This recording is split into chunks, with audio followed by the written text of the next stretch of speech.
Delhi police आयुक्त श्री भीमसेन जी बस्सी, सभी पूर्व पुलिस आयुक्त, रिटायर्ड पुलिस अधिकारीगण, गणमान्य सज्जनों और हमारे पुलिस अधिकारियों के परिवार के सभी सम्मानित सदस्यगण, मीडिया के मित्रों और कई शिक्षण संस्थाओं से यहां आए मेरे प्रिय बच्चों, परेड में भाग ले रहे समस्त अधिकारी एवं हमारे पुलिस के बहादुर जवानों, सबसे पहले तो मैं दिल्ली पुलिस के 68वें स्थापना दिवस के अवसर पर मैं आप सबको अपनी तरफ से हार्दिक बधाई देता हूं और यह परेड देखने के बाद मैं कह सकता हूं कि हमारे दिल्ली पुलिस के अधिकारियों और जवानों की यह परेड बहुत ही एक शानदार परेड रही है। मैं उसकी भूरी भूरी प्रशंसा करता हूं। परेड कमांडर के रूप में मैंने अपने पुलिस आयुक्त बस्सी जी से पूछा कि यह महिला अधिकारी कौन है। उन्होंने बताया कि इसका नाम है सुश्री अपूर्वा गुप्ता और इस परेड को लीड करते हुए एक महिला अधिकारी को देखकर मुझे बेहद खुशी हुई है। परेड के अन्य सभी कमांडर्स के परफॉर्मेंस को देखा, परेड में भाग ले रहे सभी पुलिस के जवानों के परफॉर्मेंस को देखा। यदि मुझे कोई कहे कि ग्रेडिंग करने के लिए, तो मैं कहना चाहता हूं, मेरे जवानों, आपके परफॉर्मेंस की एक्सीलेंट ग्रेडिंग मैं करना चाहूंगा। मैं जानता हूं कि हमारी दिल्ली पुलिस को दिल्ली की कानून और व्यवस्था को बनाए रखने की कितनी बड़ी जिम्मेदारी है। विगत 8.5 महीनों से गृह मंत्री के रूप में अपनी जिम्मेदारी का निर्वाह करते हुए पुलिस के अधिकारी और पुलिस के जवानों के साथ समय समय पर संवाद करने का मुझे अवसर प्राप्त हुआ है। मैं आपकी कठिनाइयों से भी अवगत हूं और मैं यह भी जानता हूं कि आपको कितने गुरुतर दायित्व का यहां पर निर्वाह करना पड़ता है। दिल्ली यह भारत की राजधानी है और यह भारत की राजधानी ऐसी राजधानी है कि हिंदुस्तान का एक भी ऐसा कोना नहीं होगा यहां से लोग आकर भारत की राजधानी इस दिल्ली में नहीं रहते होंगे। विविधताओं से भरा हुआ यह हमारा दिल्ली शहर है। एक तरफ झुग्गी झोपड़ियां हैं, दूसरी तरफ बड़ी बड़ी अट्टालिकाएं हैं। यहां पर बड़े बड़े अधिकारी हैं, कर्मचारी हैं, राजनीतिक क्षेत्रों में भूमिका निभाने वाले बड़े बड़े राजनीतिक नेता। आए दिन धरने और प्रदर्शन होते रहते हैं। साथ ही साथ वीवीआईपी की सुरक्षा भी मुहैया कराना यह हमारे दिल्ली पुलिस की जिम्मेदारी है। लेकिन मैं कह सकता हूं कि आप लोगों ने अपनी इन सारी जिम्मेदारियों का बहुत ही बेहतर तरीके से निर्वाह किया है, इसलिए मैं पुनः आप सबको अपनी तरफ से हार्दिक बधाई देना चाहता हूं।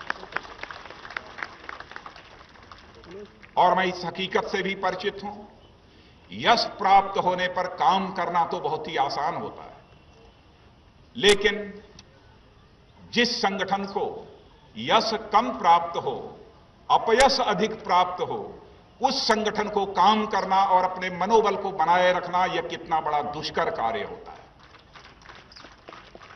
उन विपरीत परिस्थितियों में आपने अपना हौसला नहीं टूटने दिया है।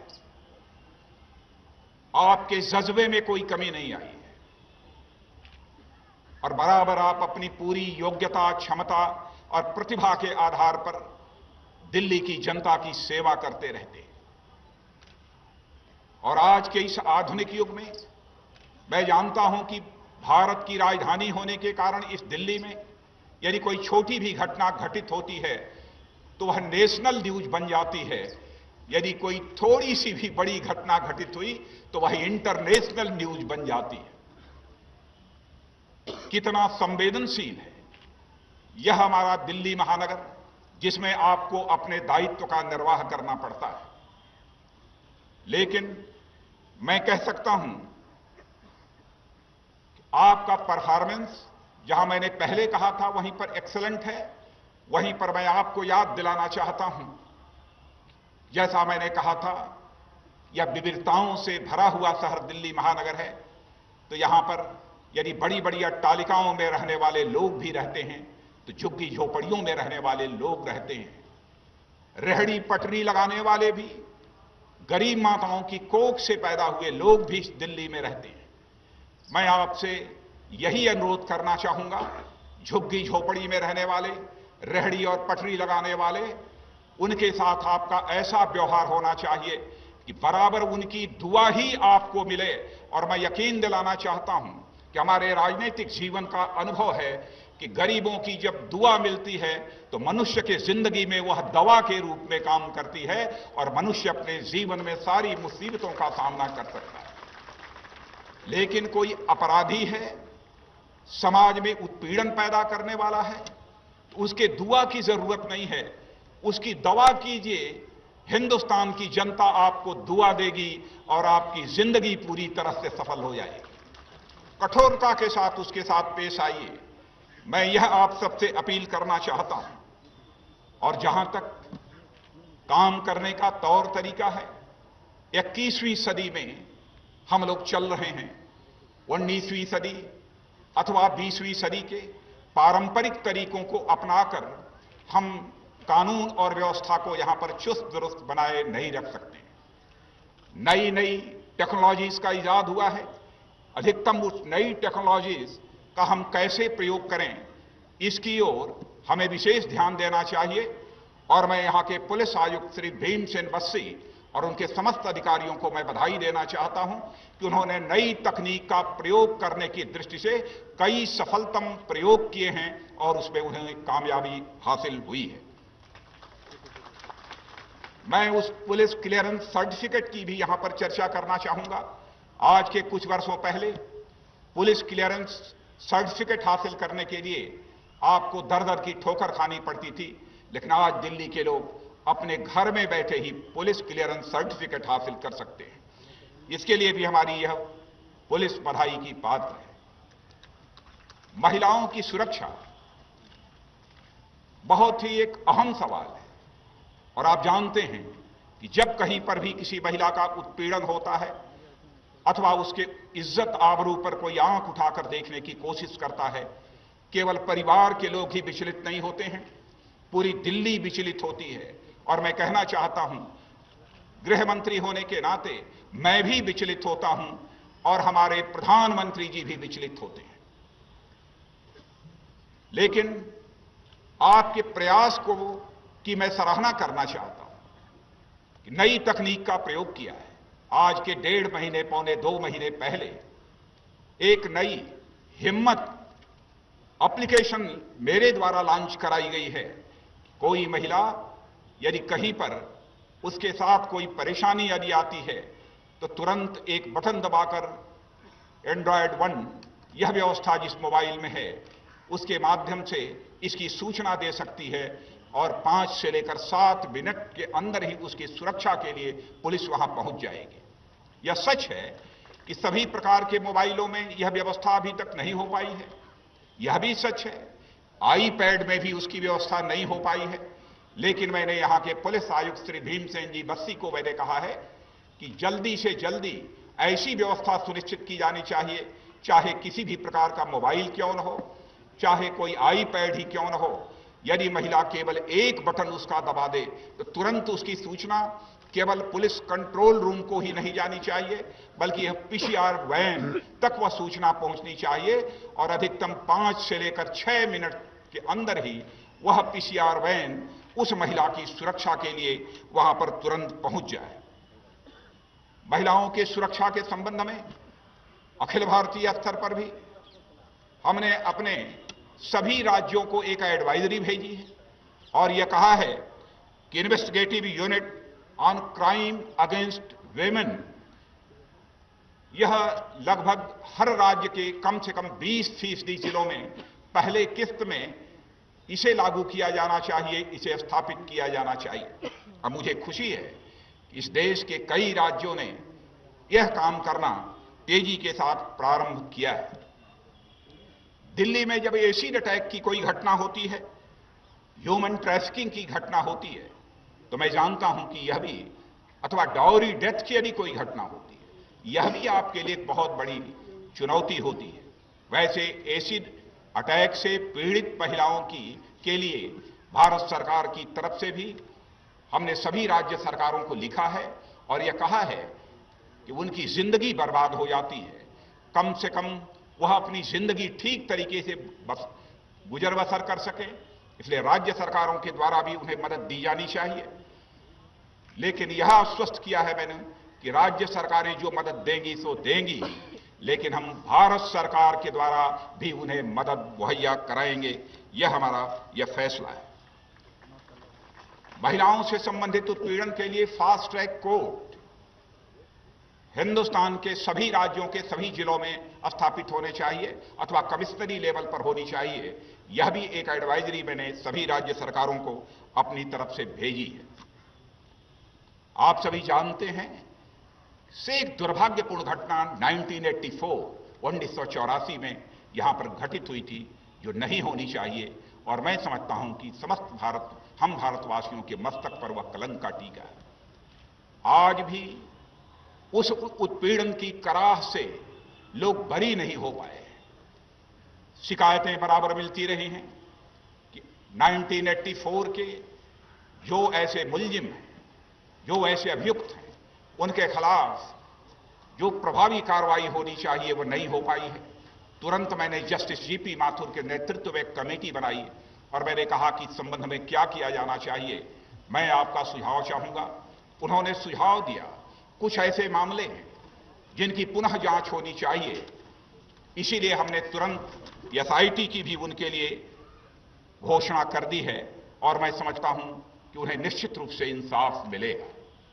हम लोग सरकार यदि चलाते हैं तो इंसाफ और इंसानियत के आधार पर ही सरकार के द्वारा व्यवहार होना चाहिए, हम यह अपेक्षा करते हैं। जब कभी चाहे कोई मंदिर हो, चाहे कोई मस्जिद हो, चाहे गुरुद्वारा हो, चाहे गिरजाघर हो, वहां पर भी यदि कोई घटनाएं होती हैं, स्वाभाविक रूप से पूरे दिल्ली में हलचल होती है, उसकी चर्चा होती है और उसके कारण भी मैं जानता हूं अपयश यदि झेलना पड़ता है तो आपको भी झेलना पड़ता है। लेकिन इस संबंध में भी विशेष चौकसी बरतने के लिए क्या क्या कदम उठाए जा सकते हैं, उस दिशा में भी हमारे यहां के पुलिस आयुक्त और समस्त अधिकारियों ने प्रभावी कदम उठाए हैं। मैं इसके लिए भी उनको अपनी तरफ से बधाई देता हूं। और मित्रों, मैंने पहले कहा कि हमारा यह दिल्ली महानगर विविधताओं से भरा हुआ शहर है। हिंदुस्तान के कोने कोने से लोग तो आकर यहां रहते ही हैं। नॉर्थ ईस्ट बहुत, यह कोशिश बहुत सारी ऐसी राष्ट्रद्रोही ताकतों के द्वारा की जाती रही है, एक उनके अंदर सेंस ऑफ एलियनेशन पैदा करने की।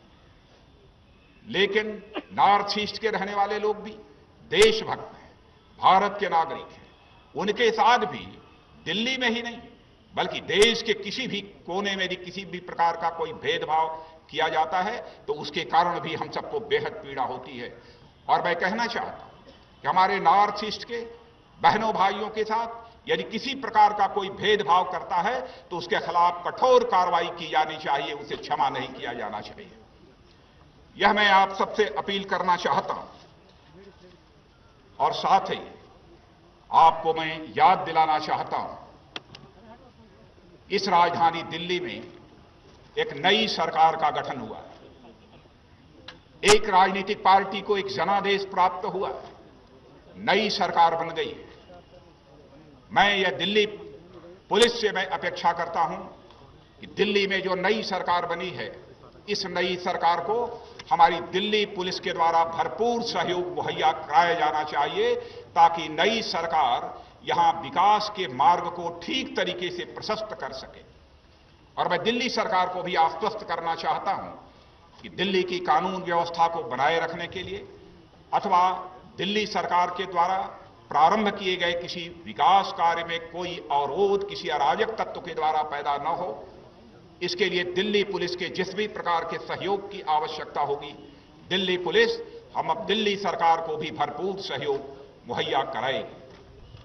और मैं यह भी कहना चाहूंगा अपनी पुलिस के, दिल्ली पुलिस से कि आपका संवाद यहां दिल्ली सरकार के साथ समय समय पर होते रहना चाहिए ताकि यह जानकारी प्राप्त हो सके कि कहां कहां पर दिल्ली पुलिस की आवश्यकता है। और मुझे पूरा विश्वास है दिल्ली पुलिस प्रभावी तरीके से अपनी भूमिका का निर्वाह करेगी।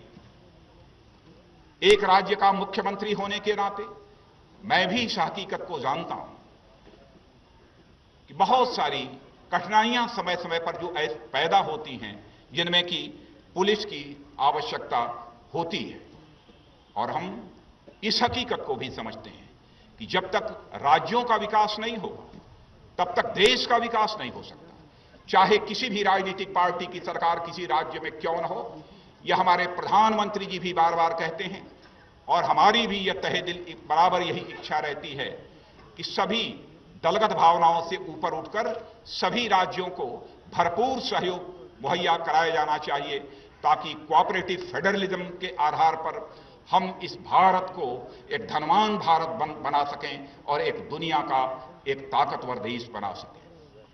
मित्रों, आज के अवसर पर इससे ज्यादा कुछ न कहते हुए इस शानदार परेड के लिए मैं पुनः आप सबको बधाई देना चाहता हूं और मैं ईश्वर से यह प्रार्थना करता हूं कि ईश्वर आप सबको वह योग्यता, वह प्रतिभा, वह सामर्थ्य, वह क्षमता और वह समर्पण का भाव दे ताकि तहे दिल आप दिल्ली की जनता की सेवा कर सकें और दिल्ली में कानून और व्यवस्था की स्थिति को चुस्त दुरुस्त बनाए रखने में अपनी अहम भूमिका का निर्वाह कर सकें।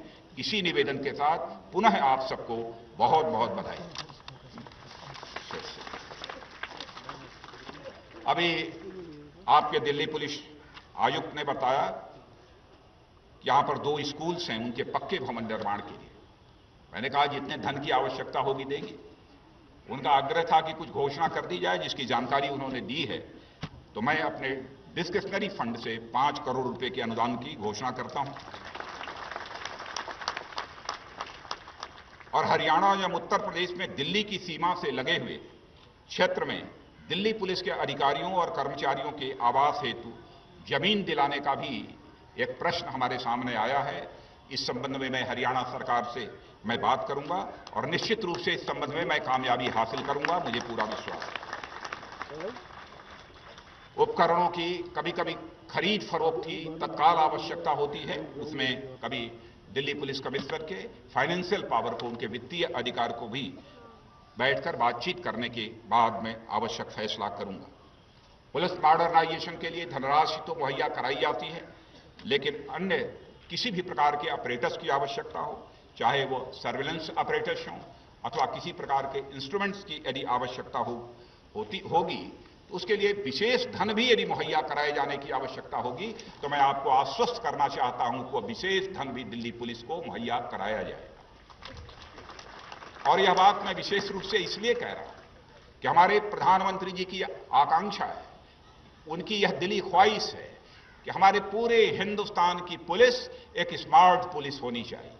बार बार इसकी वह चर्चा भी करते रहते हैं और जब डायरेक्टर जनरल पुलिस इनका सम्मेलन गुवाहाटी में हुआ था तो उस समय भी उन्होंने इसकी चर्चा की थी। और मैं तो आप सबसे यही अपील करना चाहता हूं, स्मार्ट पुलिस के मामले में लीड यदि किसी को इस हिंदुस्तान में लेना चाहिए तो हमारी दिल्ली पुलिस को लीड लेना चाहिए ताकि हिंदुस्तान के दूसरे राज्यों की पुलिस उसे फॉलो कर सके, उसका अनुकरण कर सके। इन्हीं शब्दों के साथ पुनः आप सबको बधाई, आप सबको बहुत बहुत धन्यवाद।